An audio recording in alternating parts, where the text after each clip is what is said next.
আলামিন কোরআনে কারীমের মধ্যে পরিষ্কার করে বলেছেন, যারা অহংকার করো, আমার আইন ভালো লাগে না, আমার দিন পছন্দ হয় না, আমার ইসলাম ভালো লাগে না, যদি পছন্দ না হয় বেরিয়ে যাও।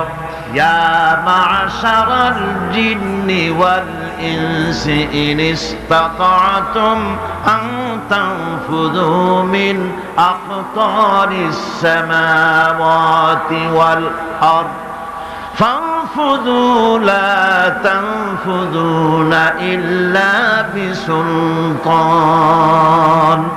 ইয়া মা'শারাল জিন, হে পৃথিবীর জেনেরা, ওয়াল ইনস, এবং পৃথিবীর মানুষেরা, যদি সম্ভব করতে পারো আমার এরিয়া থেকে, আমার বিশ্ব থেকে, আমার পৃথিবী থেকে বেরিয়ে যাও। পারবে না, বেরিয়ে যেতে পারবে না। আকাশ আর জমিন দিয়ে এমন ভাবে কভার করেছি, এমন ভাবে প্যাকেট করে দিয়েছি, আমার এই এরিয়া ছেড়ে বেরিয়ে যাওয়ার কোনো উপায় নাই। আছে উপায়? কোনো উপায় নাই। সুতরাং অহংকার করো না, টাকার অহংকার, বিদ্যার অহংকার, স্বাস্থ্যের অহংকার করো না। অনেকে স্বাস্থ্যের অহংকার করে, আমি বলি স্বাস্থ্য খুব ভালো, খুব ভালো, হাঁটার সময় মাটি মসমস করতে থাকে। আপনি কি করতে পারবেন এই অহংকার করে?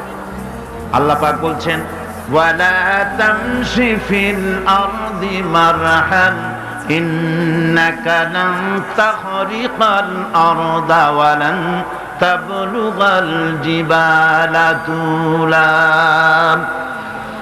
আমার এই জমিনের উপরে অহংকার করে হেঁটো না।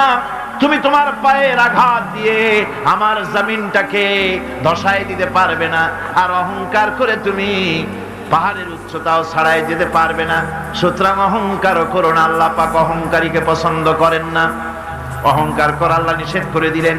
যে ব্যক্তি মুমিন, ঈমান জেনেছে, অহংকার থেকে সে মুক্ত হয়ে যায়, এটা ঈমানের বড় ফায়দা। যে ব্যক্তি পড়েছে লা ইলাহা ইল্লাল্লাহু মুহাম্মাদুর রাসূলুল্লাহ, এই কালেমা যেই পড়লো, অহংকার থেকে মুক্ত হয়ে গেল। জিকির করুন সুবহানাল্লাহ, আলহামদুলিল্লাহ, লা ইলাহা ইল্লাল্লাহ, সুবহানাল্লাহ, আলহামদুলিল্লাহ, লা ইলাহা ইল্লাল্লাহ।